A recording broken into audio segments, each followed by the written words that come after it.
Bonjour à tous, merci de suivre RTI 1. Bienvenue dans ce 6h30. Les travaux de la 38e session ordinaire de la conférence des chefs d'État et de gouvernement de l'Union africaine se sont ouverts samedi dernier en Éthiopie. Le vice-président de la République, Tiemoko Meïlie Kone, représentant le chef de l'État, y a pris part. La cérémonie d'ouverture a été marquée par plusieurs allocutions, ainsi que le lancement officiel du thème de l'UA pour l'année 2025, justice pour les Africains et les personnes d'ascendance africaine par le biais des réparations. Fatou Fofana, Michel Kwame. Il est à Addis Abeba, en Éthiopie. Le vice-président de la République de Côte d'Ivoire a pris part à l'ouverture des travaux de la 38e session ordinaire de la conférence des chefs d'État et de gouvernement de l'Union africaine.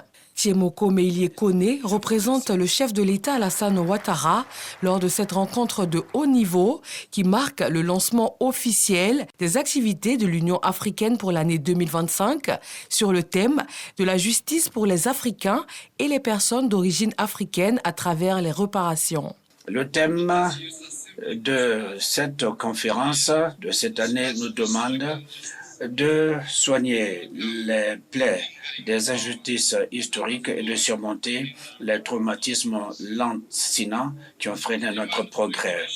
La demande de réparation n'est pas de la charité ou bien de l'aide financière, c'est un appel en faveur de la justice. Il s'agit de rétablir la dignité de millions de personnes et de cicatriser la pauvreté, les inégalités et la discrimination.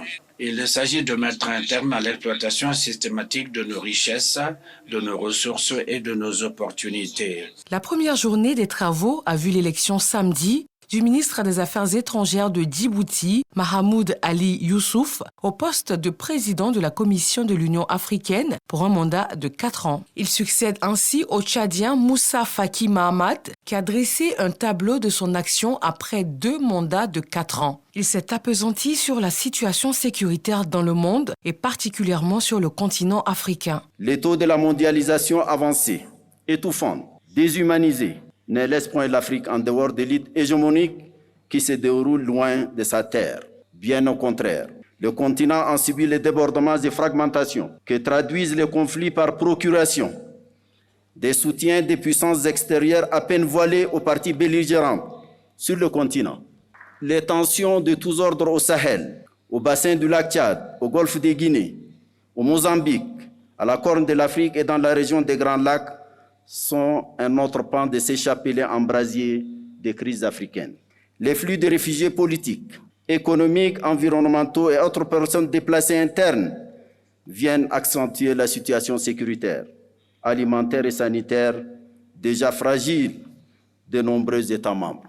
Autre temps fort de cette cérémonie solennelle, le passage de témoin entre le président de la République islamique de la Mauritanie, président sortant de la conférence des chefs d'État et de gouvernement de l'Union africaine, et son successeur, João Lourenço, président de la République d'Angola, qui a conduit la suite des travaux de ce 38e sommet ordinaire de l'Union africaine. Ils se sont poursuivis ce dimanche 16 février. Le vice-président Tiemoko Meïlie Kone est intervenu au cours de cette 2e journée pour présenter les modalités d'opérationnalisation du prix d'excellence pour le renforcement de la nutrition et de la sécurité alimentaire initié par la Côte d'Ivoire. Un autre grand rendez-vous auquel participe la Côte d'Ivoire, en Ouganda cette fois.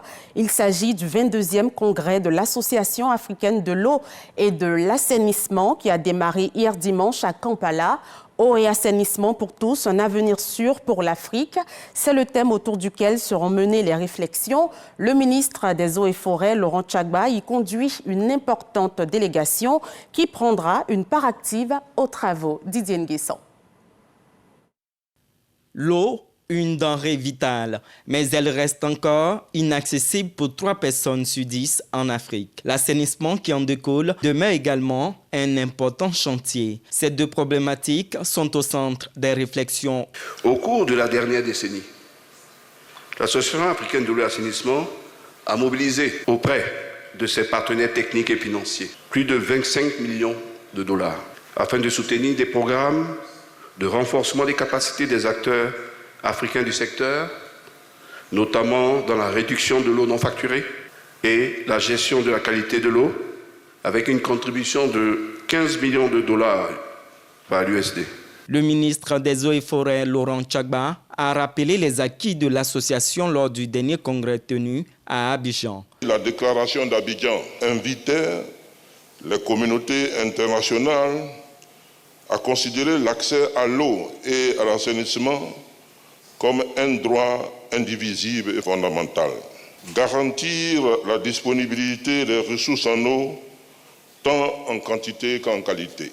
Instaurer un mécanisme de financement pérenne pour le développement des services d'eau et d'assainissement. 5 jours durant, les gestionnaires de structures en charge de l'assainissement, les sociétés de production et de distribution d'eau potable, les régulateurs et les responsables de mise en œuvre des politiques publiques partageront les bonnes pratiques. Les ministres, gouverneurs de district et les présidents des conseils régionaux regroupés au sein de la RDCI, Assemblée des régions et districts de Côte d'Ivoire, ont fait le bilan de leurs activités au cours d'une rencontre à Cocody. Dr Eugène Akawele, président du Conseil économique, social, environnemental et culturel, également président de la fêtière, a présenté les acquis de la RDCI avant d'appeler à une gestion efficace des collectivités. Le reportage de Julien Gogo, commenté par Walter Amadou Ouattara. Ces personnalités réunies afin de mener des réflexions pour redynamiser et harmoniser les actions de développement au service des populations. Ce sont des ministres, gouverneurs, des districts et des présidents de conseils régionaux exerçant au sein de la fêtière de l'Assemblée des régions et districts de Côte d'Ivoire à RDCI. Elles tiennent à Cocody une rencontre présidée par Eugène Akawele, président du Conseil économique, social, environnemental et culturel, CESEC. La mission qui nous est confiée par l'État de Côte d'Ivoire comme structure de développement, comme organe de développement de proximité et les projets à venir pour faire en sorte que nos populations bénéficient pleinement des actions que nous menons sur le terrain. Eugène Akawele encourage ses collaborateurs à mettre l'accent sur la cohésion sociale dans les programmes de développement des collectivités durant cette année électorale. 2025 sera une année marquée par des élections présidentielles. Je voudrais nous engager toutes et tous à nous mobiliser et à œuvrer pour la préservation d'un environnement de paix, un environnement de cohésion, afin que nous puissions poursuivre et achever les importants chantiers entrepris auprès de son Excellence M. Alassane Ouattara, président de la République, pour une Côte d'Ivoire belle, une Côte d'Ivoire prospère, une Côte d'Ivoire solidaire. La RDCI regroupe les 12 nouveaux districts autonomes, en plus de ceux d'Abidjan et Yamoussoukro, et les 31 régions de Côte d'Ivoire. Son rôle principal, c'est d'accompagner ces entités membres dans la réalisation des objectifs de la décentralisation. Allons dans la région du Cavali, dans le village de Yoya précisément, situé à 6 km de Bloliquin. Dans la localité, plusieurs accidentés de la route ont trouvé la guérison auprès de Dame Nicole. Depuis plus de 60 ans, la soignante propose un traitement avec des plantes et d'autres éléments de la nature. Un savoir-faire qui lui a été légué par sa défunte mère. Didier Nguessan nous dresse le portrait de cette octogénaire praticienne de la médecine traditionnelle qui soigne les membres fracturés. Bloliquin, région du Cavali. Dans ce paisible village de Yoya, vit une octogénaire aînée d'une fratrie de 22 enfants. Nicole s'est taillé une réputation en soignant les fractures. Ce matin, 2 patients arrivés la veille dans le village reçoivent leurs premiers soins. Avec ce mélange de produits à base d'argile et de plantes dont elle seule a le secret, elle badigeonne le pied fracturé. Lentement, ses frêles mains repartissent le médicament sur chaque partie de l'épiderme. Après l'application cutanée, la praticienne pose délicatement un garrot sous le regard attentif de ses assistantes. Ensuite, elle bande la cuisse du patient. Pendant qu'elle dispense les soins, Nicole ne parle pas. C'est l'un de ses rituels. Il faut attendre la fin des soins pour qu'elle se dévoile. Quand quelqu'un est blessé, là, j'ai commencé là. Je vais devoir, si c'est cassé comme ça, si c'est mougou, c'est 3 mois. Si c'est pas mougou, c'est coupé, c'est 2 mois. Quand je soigne là, quand pied cassé, quelqu'un est venu, c'est poulet. Il m'a donné poulet. S'il n'y a pas poulet, il fait 5 000. Si quelqu'un est gentil, il revient donner 5 000, 10 000, 15 000. Il va donner 15 000. Si quelqu'un n'est pas gentil, il est parti, il ne revient pas. La guérison des patients est aussi conditionnée par plusieurs interdits qu'ils doivent respecter. Il n'a pas droit de faire parole avec quelqu'un. Le papa qui est posé derrière lui, là, n'a pas droit de faire parole avec lui. Quand il fait parole, il va enfler comme ça. Il va venir, il va donner poulet encore, et puis je vais lui soigner, et puis il va guérir. Si les jeunes n'ont pas droit de causer avec une femme la nuit. Voilà, grand total. Ce parent de malade a accompagné son fils accidenté de moto. Il y a longtemps, il y a tant le nom de la vieille. Moi, j'envoie les gens ici. Moi, je dis, je vais envoyer mon fils au village. Il a 1 mois, il va commencer à marcher. 1 mois, là, ça arrive aujourd'hui, il a commencé à marcher. Donc, il fait confiance à la vieille. Ton pied est cassé, tu viens ici, là. Au moins 2 mois, 3 mois, là, c'est venu. De bouche à oreille, cette orthopédiste traditionnelle est recommandée par les patients guéris et même par certains médecins. Des soins recommandés à raison, car la massothérapie, technique qui requiert une formation académique, s'appuie souvent sur les soins traditionnels les plus accrus. La radio a dit que moi, mon pied est cassé 3 fois. Donc mon pied là même, là, je ne pouvais pas tourner, parce que c'était penché sur l'autre côté même. Je me sens mieux maintenant, puisque au début, moi-même, là, je ne croyais pas à ça.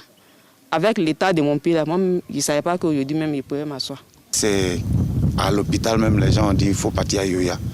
C'est comme ça que je suis venu chez la vieille. Bon, vraiment, je me sens mieux. D'autres accidentés de la route, en quête de guérison, sont traités et logés dans la cour familiale des bars, le temps de leur rémission totale. Quand je venais ici, c'était 6 personnes qui me soulevaient. Vous voyez, je suis gros, mais actuellement, où je vous parle, je me lève seul. Voilà. La réputation de Banicol dans tout le département et même au-delà déteint sur toute la famille. De quoi rendre fière la fratrie. Elle est la 3e génération aujourd'hui de ces soignantes-là. L'arrière-grand-mère, la grand-mère, et puis elle aujourd'hui. Et elle nous fait plaisir aussi en donnant la guérison à ces personnes recommandées par des médecins chevronnés. Et c'est toute notre fierté à elle. Depuis une 60aine d'années, Banicol pratique inlassablement ce geste médical. À 84 ans, elle prépare la relève en transmettant son savoir-faire. Cette transmission se fait par observation, aussi bien au champ pour la collecte des plantes qu'au village pendant les soins. Banicol, l'octogénaire qui soigne les fractures, un reportage de Didier Nguessan. Dans l'actualité hors de chez nous, les résultats provisoires des sénatoriales au Togo ont été annoncés par la Commission électorale nationale indépendante. Le parti présidentiel UNIR remporte 34 sur 41 sièges. Le Togo comptera au total 61 sénateurs. Les 20 autres seront nommés par le président de la République. Ces premières élections sénatoriales inaugurent le nouveau régime parlementaire. Les sénateurs devraient désigner Faure Singbe, président du Conseil en charge du pouvoir exécutif.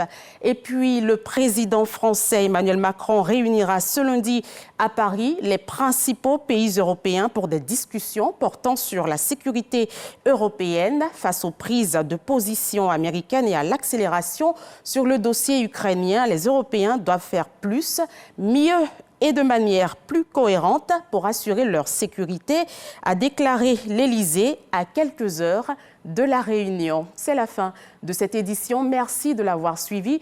Je vous retrouve demain, toujours à 6h30. Passons une excellente journée et restons prudents sur les routes.